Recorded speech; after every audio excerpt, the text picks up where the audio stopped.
Hello, my name is Maureen Mannion. I'm a Dementia Adviser with the Alzheimer Society of Ireland. I've been working with the Alzheimer Society for the past 20 years, and for the last 5, I've been working as a Dementia Adviser in Galway.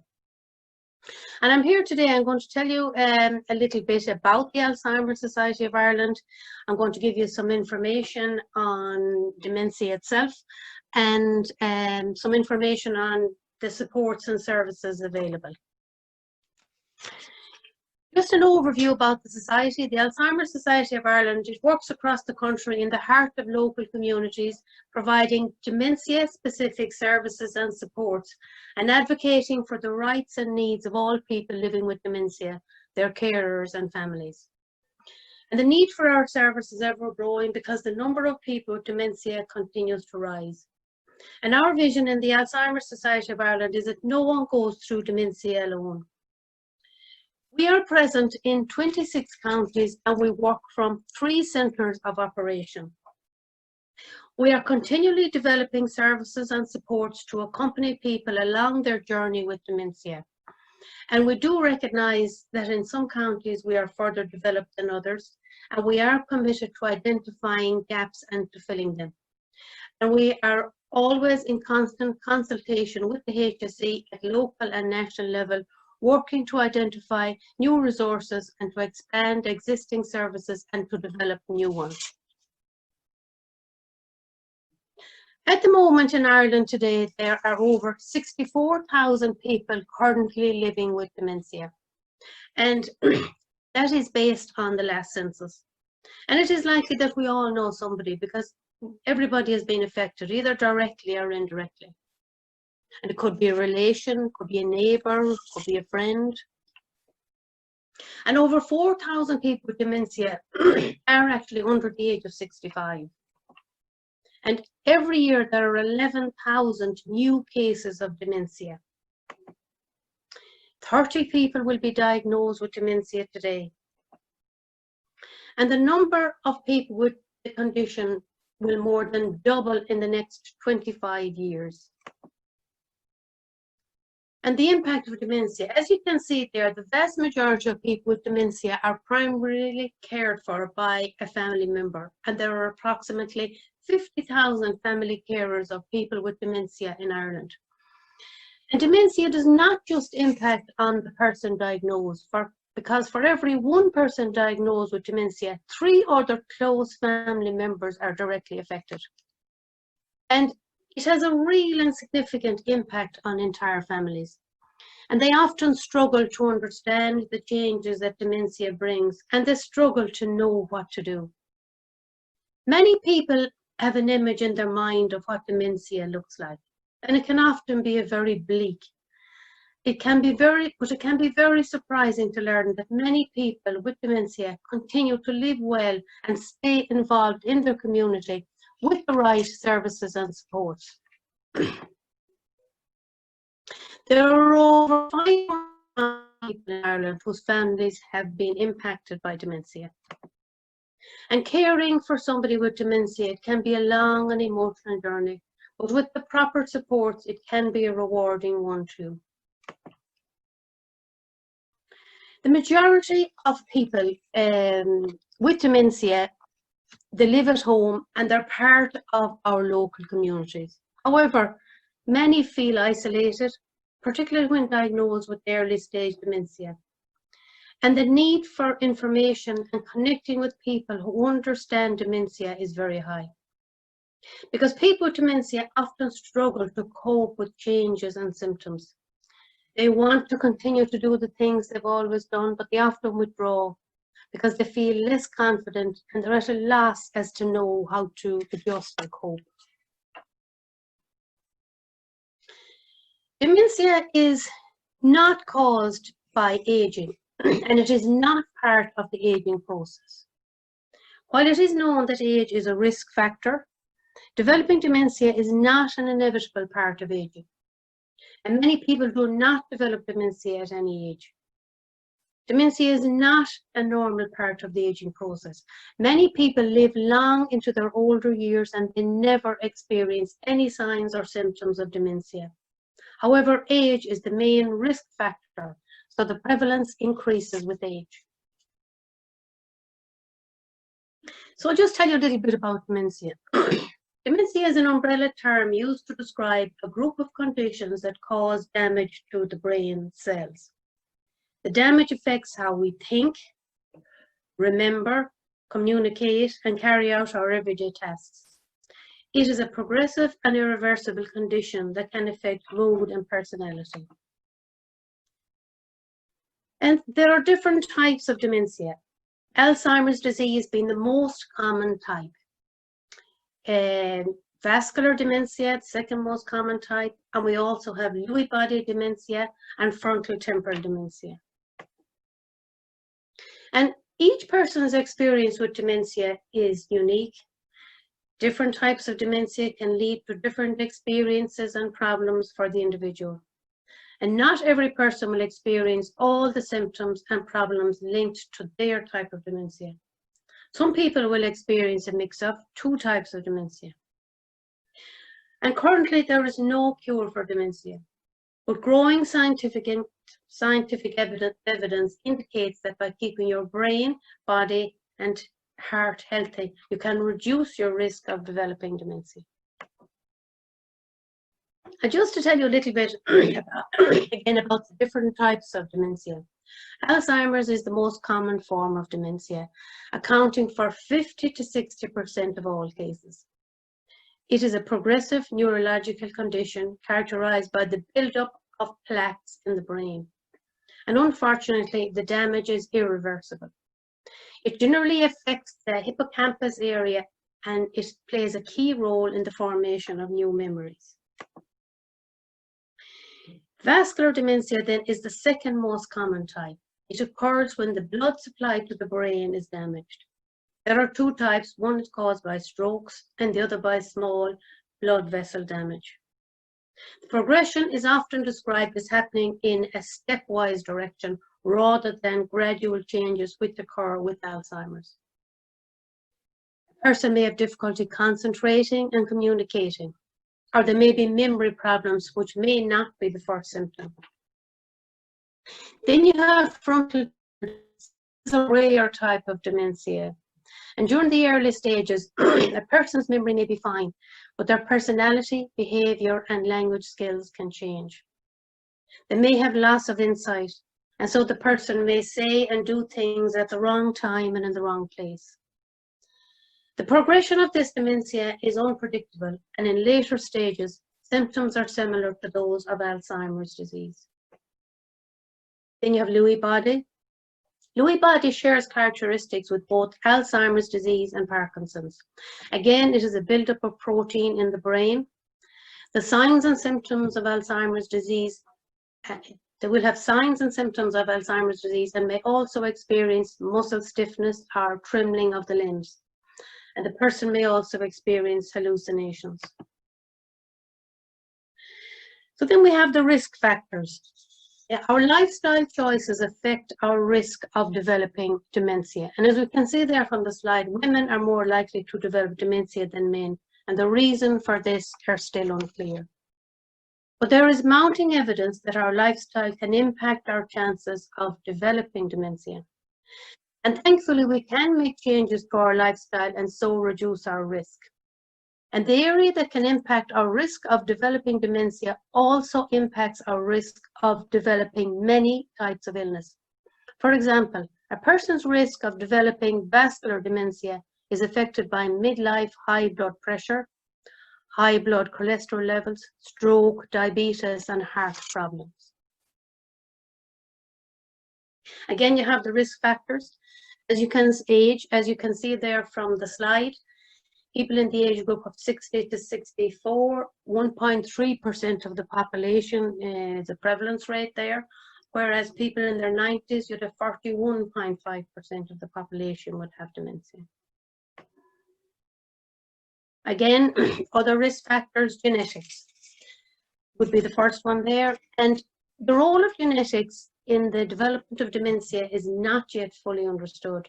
There has been some progress in this area, and certain genes have been identified as playing a part in the development of different types of dementia.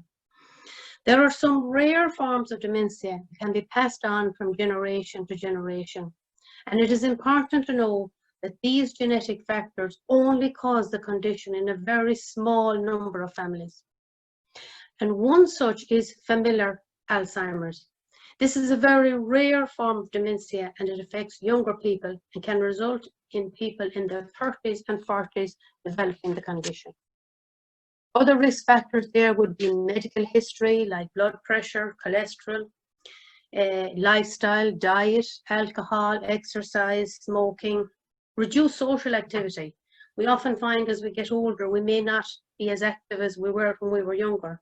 The same with mental activity. We may not read as much or do our crosswords as much as we used to do when we were younger.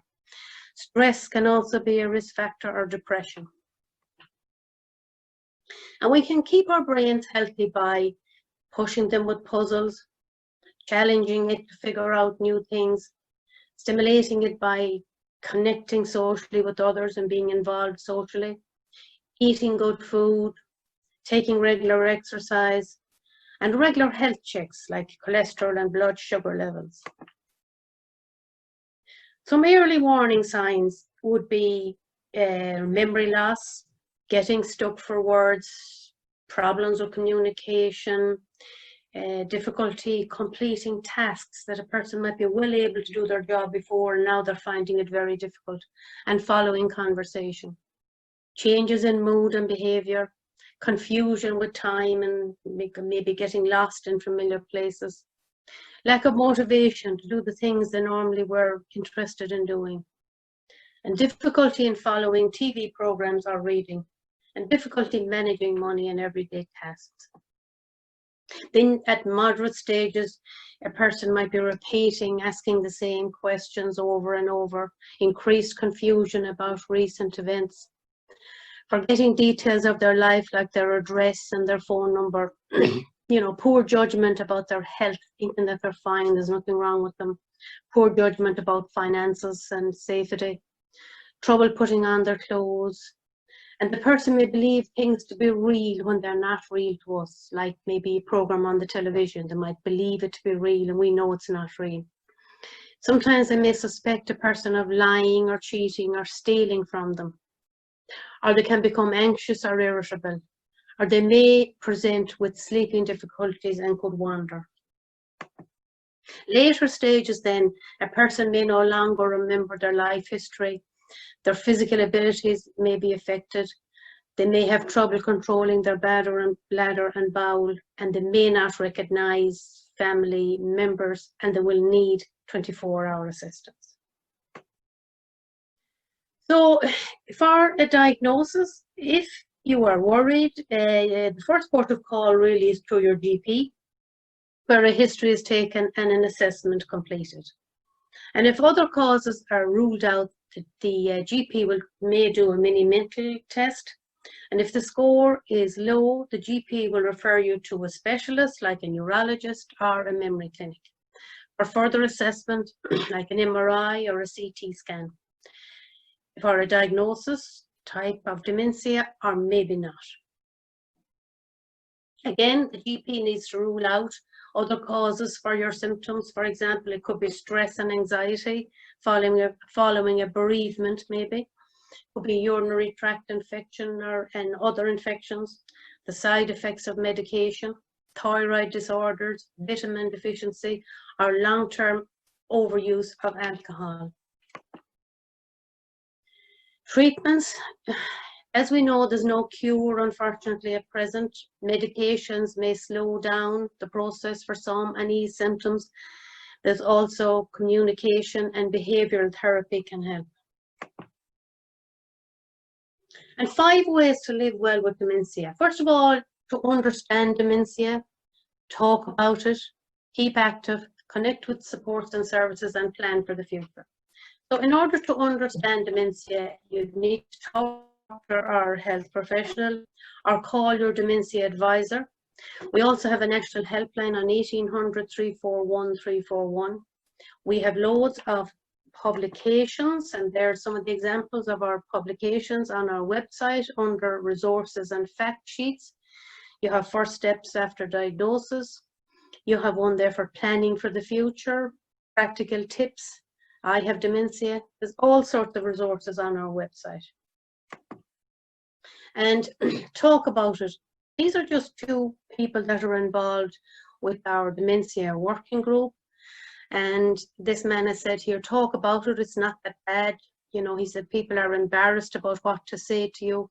And when I mentioned it to them saying, I suppose you know, it lifted a cloud and the person's attitude changed straight away.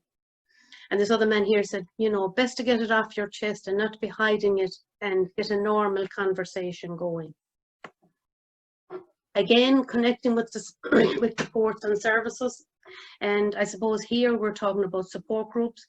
If you meet, this person has said, a person with dementia, if you meet people in the same situation, you can relax and say what you like. You feel you are not on your own. And this person said they got their confidence back. And this family carer said, going to my first support group was like a light going on in my life. Suddenly I knew there were people I could talk to, and I began to feel I could plan. So it is very important to check in with services in the early stages of dementia, and I suppose the Dementia Adviser services there. The National Helpline would be another one, to link in with Alzheimer cafes, family education programs and support groups. Then living with dementia, early diagnosis allows for early planning for the future, like your legal, finances, family services available, treatments and support groups. Very important to still lead a healthy lifestyle and to socialize and connect with others, stay active, build routines are very important, and technology. There's lots of new technology out there nowadays to help people with dementia. Again, living well, what can I do? Talk to people about your diagnosis, talk to your family and friends and see how they can support you. Explain how it affects you, what helps you to manage your symptoms better. Regular exercise, you know, it doesn't have to be strenuous, like walking, dancing, gardening are all good options. Exercises for the brain, keep it stimulated. Continue to do things you enjoy or to try something new, you know, like your local clubs or groups, word games, crosswords, arts and crafts. And routine is key. Clear structure can help you to remember what to do. And if you're feeling low in mood, please contact your GP.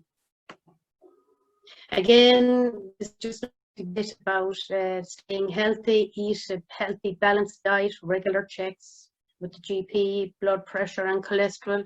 Don't smoke, drink alcohol in moderation, wind down, sleep, rest and relaxation, and know your limits. And tips to manage day-to-day, keep things in the same place. Regularly used items such as keys, phone, wallet, write things down on a whiteboard, calendars, diaries, checklists before going to bed, and pay your bills automatically so that you won't be worrying that the bill hasn't been paid. Organise medication, talk to your pharmacist, and they can organise to sort out your medication for you. Equipment and technology, there's lots of it out there, like alarm detectors, there's medication reminders, dates, days and times, and talk to your occupational therapist, you know, for advice. Common problems associated with dementia would be the following: isolation, communication problems, emotional problems, memory, responsive behavior, hallucinations and delusions, driving, incontinence, and eating and drinking. And I'll just go through a few of them fairly quickly. Communication, you know, if you are caring for somebody with dementia, yeah, you need to speak slowly, short, simple sentences, you know, check your attitude. Approach the person from the front and tell them who you are always. Use a friendly tone of voice. Call the person by their name and tell them why you were there. Touching and holding a person's hand may help keep their attention. Sit beside a seated person, never stand above them looking down on them, and be aware of your own body language. Use hand gestures and facial expressions to be more easily understood. And a great way of communicating would be to do up a life storybook. Eating and dementia.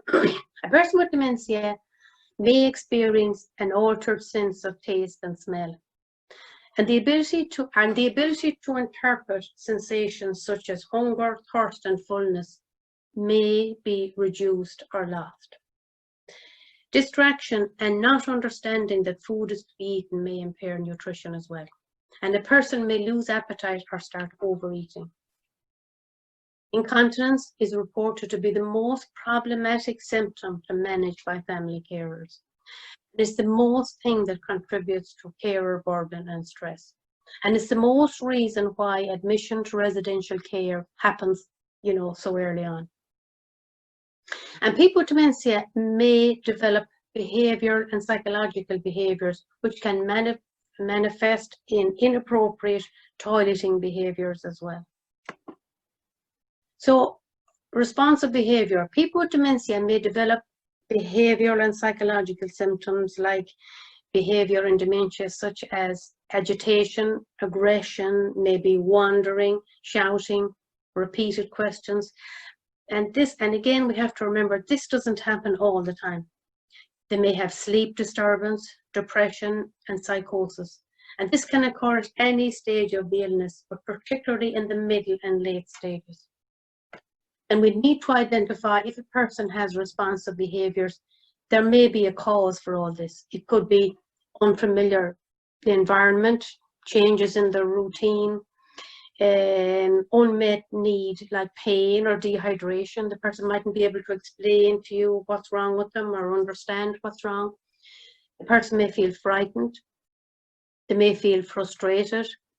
They may have physical effects of dementia, loss of inhibitions. But very important to avoid confrontation and allow the person space.